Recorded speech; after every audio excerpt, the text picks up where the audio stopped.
Welcome to SportsBeat KC, the Kansas City Star's daily sports podcast. It's Wednesday, November 10th, and I'm Blair Kirchhoff. A good opening bid for Kansas basketball. The Jayhawks defeated Michigan State 87-74 at the Champions Classic at Madison Square Garden on Tuesday, and there was plenty for KU fans to like, starting with Ochai Agbaji. He was the best player on the floor, finishing with a career-best 29 points. He just looked so smooth and mature. Several freshmen played well, and preseason Big 12 Player of the Year Remy Martin scored 15 in his KU debut, all in the second half. Here to break down the game and what Bill Self and the players said afterwards are beat writers Jesse Newell and Gary Bedore. Let's get started. We're here with Gary Bedore and Jesse Newell, and a couple hours ago, Kansas put the finishing touches on Michigan State, 87-74 in the Champions Classic at Madison Square Garden. A big story tonight, of course, was Ochai Agbaji, and we're going to talk a lot about him.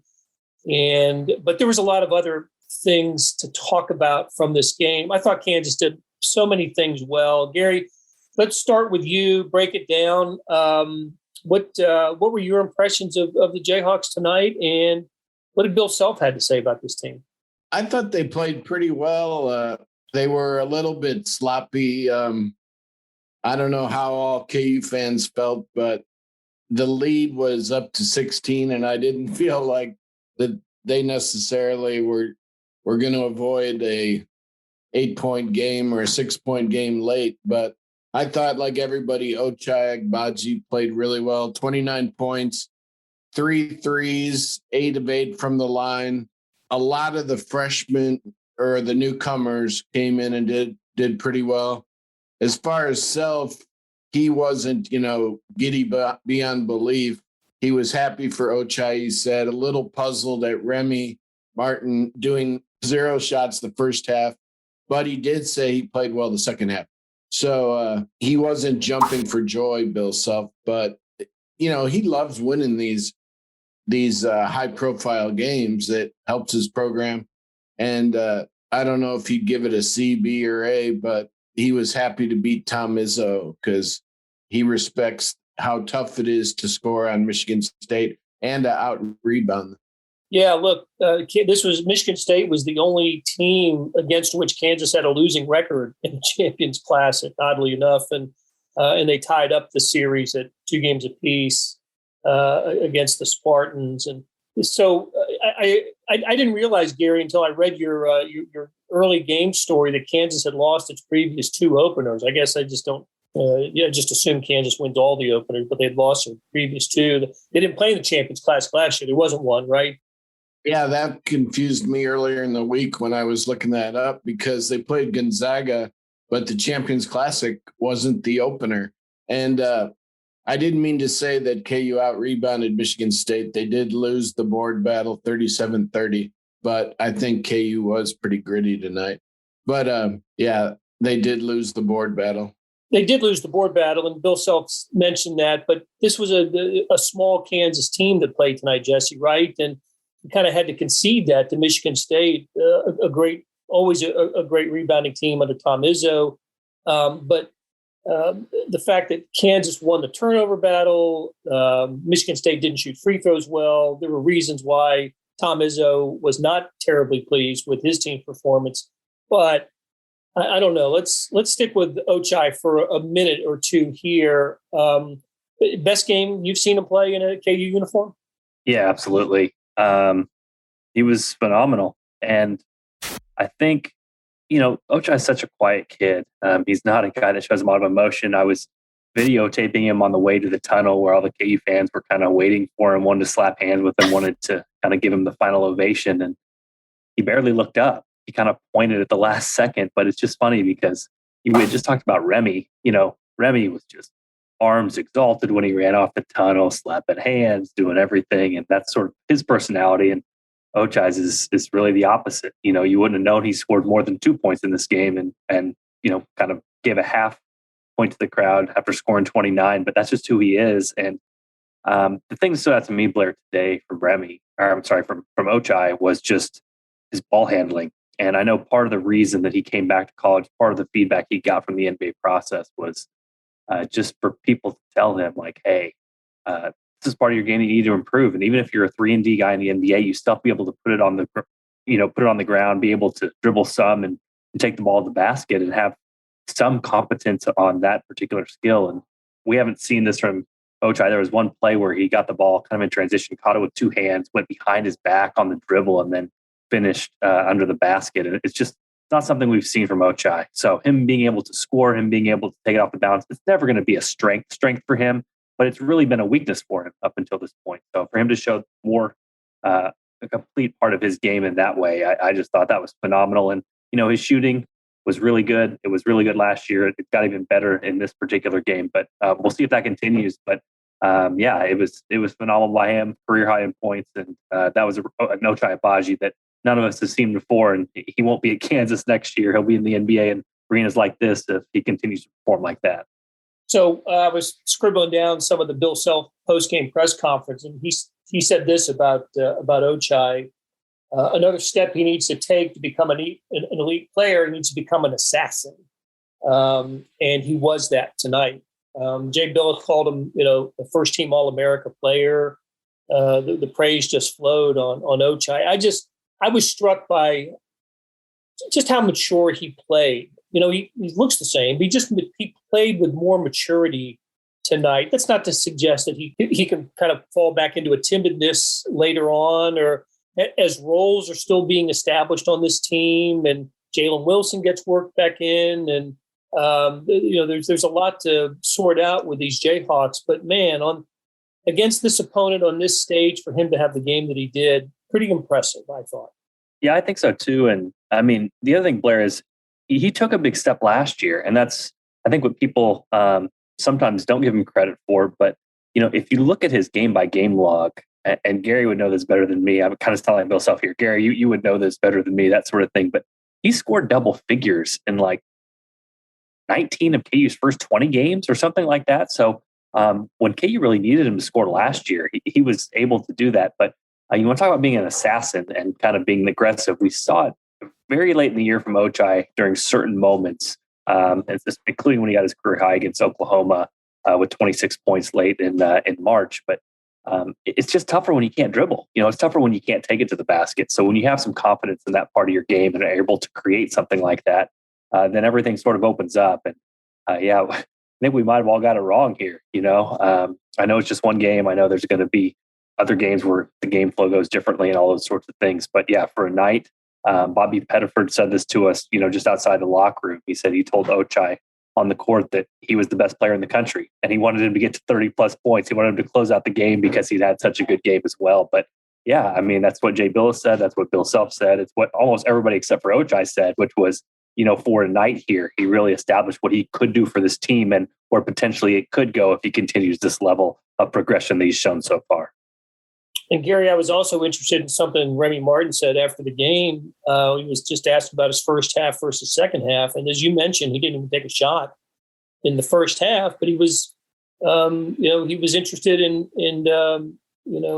playing off of Agbaji and, letting him have his half. I forgot what Agbaji was at halftime. Was it 12, 14? I can't remember what his points were at the break, but then Remy in the second half, all 15 of his points, the first shot he makes as a Kansas player is about a 28-foot three-pointer. And the ball was in his hands so much toward the end of the game. That's almost like that's Remy Martin's game. And he expects the ball to be in his hands. So just what did you think of Remy Martin? And is this the player that we expect him to be? It was wild how he had two different halves like that. 0 the first, 15 the second. But he had 6 rebounds. I don't know if they just fell right to him, or I don't remember them that much. 2 assists. Self-conceded, said that he played well the second half. But I thought he did okay. I mean, he looked like he definitely belonged as a starter at KU. And again, he iced all 4 of his free throws. KU hit 19 to 24, not bad. But I thought he had an okay start. considering that he bounced back the second half to score a lot of points. Yeah. So, Jesse, how do you think it's going to break down on the floor with Remy and Dwan Harris?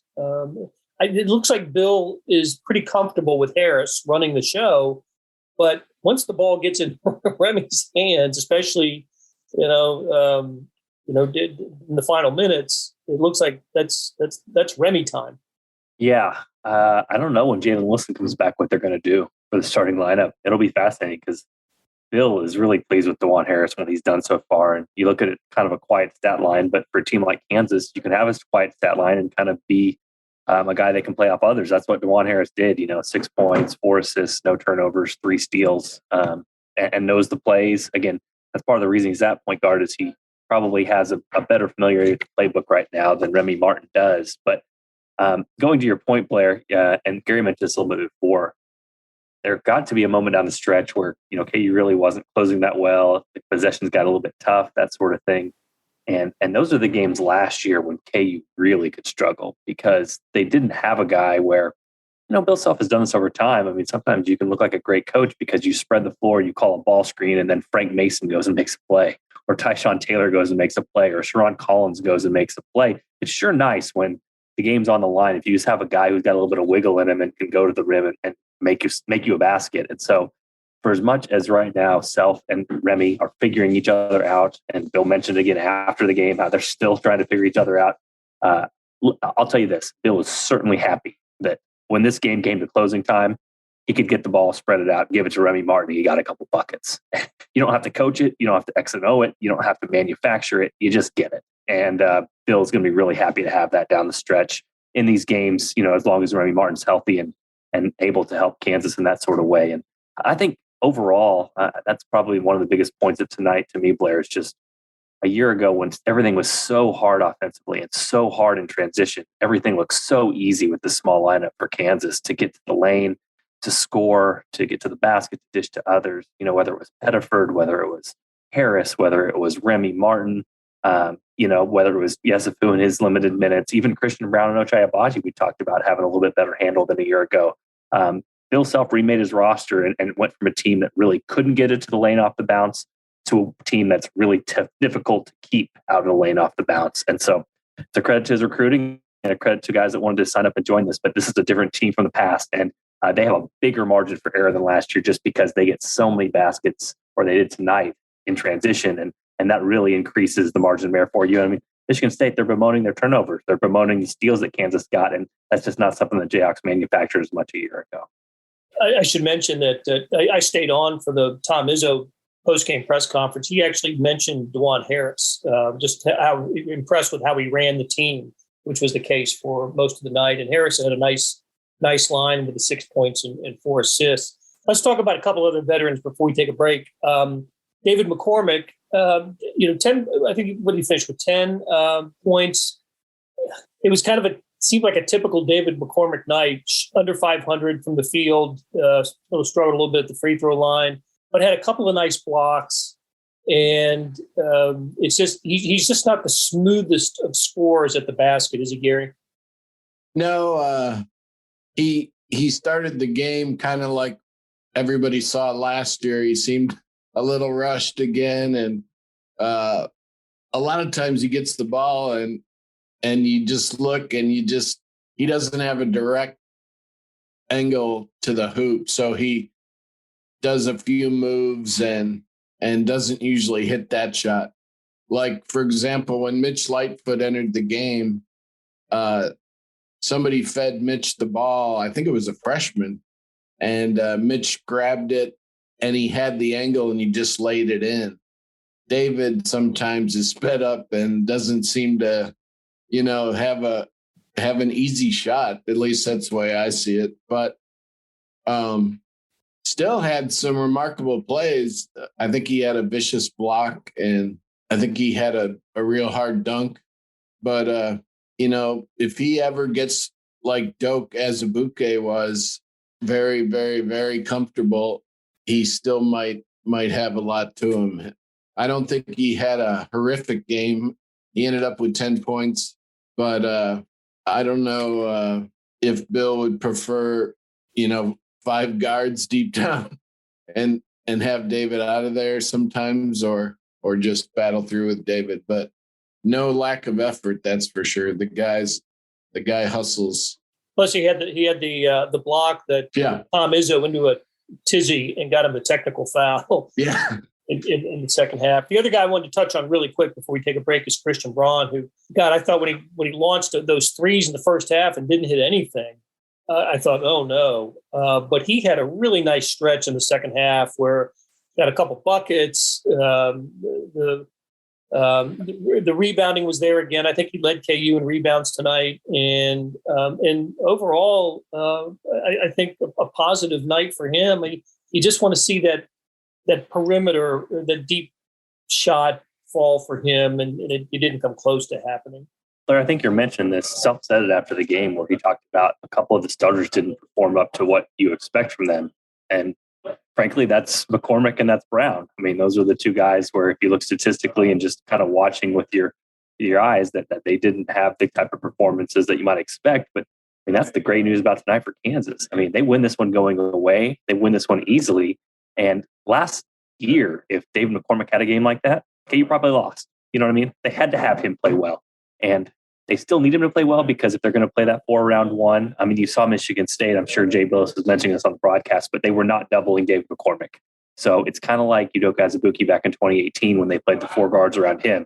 You picked your poison. Do you want to double Doak? If you do, you're giving up threes. If you don't want to double him, then the big man has to take advantage inside. And David McCormick did not do that as well as he needs to on other nights. But I mean, the fact of the matter is what we're talking about here is, hey, Zach Clemens stepped up, and hey, Bobby Pettiford stepped up, and hey, Jalen Coleman-Lands had some good minutes, and KU went down the line, and it didn't matter that 2 of the starters didn't perform to what they normally do. And if Kansas is going to have that on any given night, where you say, okay, 2 or 3 guys don't necessarily play well, but you figure it out because you can sub in 2 or 3 other guys that can be capable or competent on certain nights. Yeah, that's really positive because I'm not worried about Christian Brown shooting. He's going to be a good shooter. And I'm not really worried about David McCormick scoring inside. Honestly, I mean, I think he was rushed tonight. I think we kind of saw first half David McCormick kind of like last year. So those are things I think will change over time. But what's good for Kansas is that on any given night, if a guy is off, they might have somebody on the bench that could be on, and they can fix some of the problems that they might have had a year ago that would have caused losses and turn those into wins. And even tonight against a pretty good team, Michigan State, a pretty comfortable win. Okay, let's take a quick break, and we'll come back for a short segment. I want to talk about the rookies, and then Gary will tell us about there was some red shirt news tonight, just roster information from KU. We'll be right back. Hey, it's Blair. We have a special subscription offer for SportsBeat KC listeners, unlimited digital access to the Kansas City Star's award-winning sports coverage.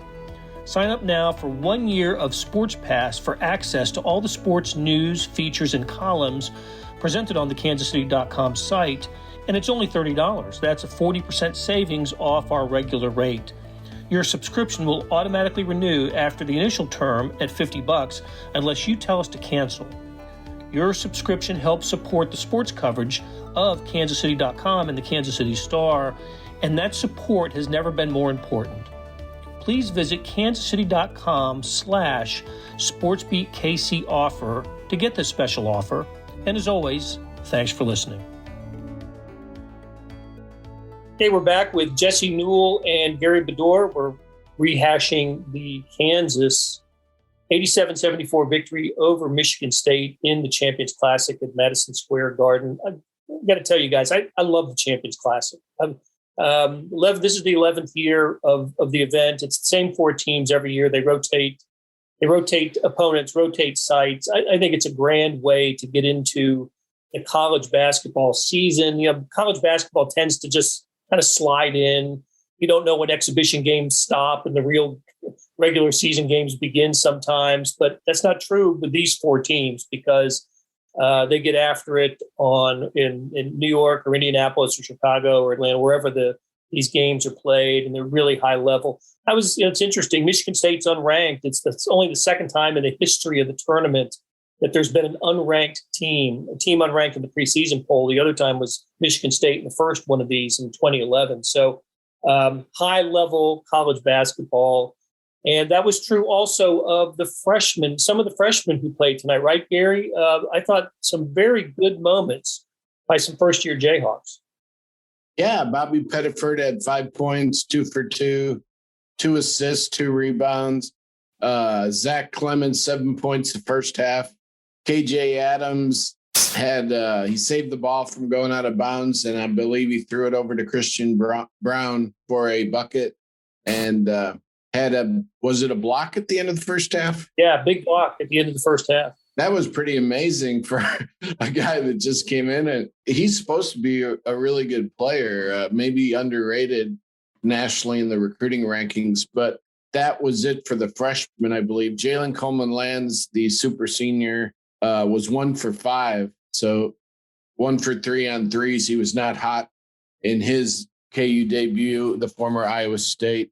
Joseph Yesufu, the transfer from Drake, did not play much. He didn't score, but I know Self is planning on having him in the rotation. But personally, I thought the freshman played well, and I can see why Self says Pettiford looks like he's got a lot of potential to be a very good KU guard. How about Clemens? Am I pronouncing that right, Jesse? Zach Clemens? Clemens, yeah. I want it to be pronounced Clemenza, like in Goodfellas, but It's Clemens. Man, 4 minutes, knocks down a 3, gets a couple rebounds, gets a bucket, just did not seem intimidated by the surroundings. Yeah, it's funny. I talked to both Zach and Bobby after the game, and both shared similar sentiments. They were just so excited to be here. Zach was great. He was mentioning, he's like, hey man, I'm just a Texas kid. I've never been to New York. And then he said after he hit that 3, he said he never felt a feeling like that go through his body before. So it was pretty good stuff. You know, Bobby Pettiford talked about how he's a big Derrick Rose fan. So the Knicks have become his favorite team, so to play in the Garden. But what the big thing about this is for these guys is Bill Self is typically a guy in these games that does not play freshmen. He does not play guys that he doesn't trust. So those guys' leashes in this particular game are super short. I mean, like, you can't get any shorter. And for those guys to go in and not only play well, but play well right off the bat and to gain Bill Self's trust to be able to stick in there and you know, play the minutes that they did and have the impact they did.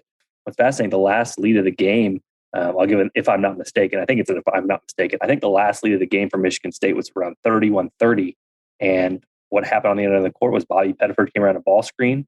He broke free, and then he scooped the ball over to Zach Clemens, who put in the layup around a guy who was about trying to block it. So, you know, we can talk about Ochai, we can talk about Remy, we can talk about all these other guys and what they did for Kansas, but important moment in the game, or one of the most important moments of the game before they pulled away, it was a freshman to a freshman on one of the biggest arenas, one of the biggest stages in the world. So, that's a positive sign for Kansas, but those guys were super excited, and there's so much talk about the nerves getting to you at the Champions Classic, but those guys seemed pretty hyped, but they also didn't let it affect them. So it was a great night, great performance for them.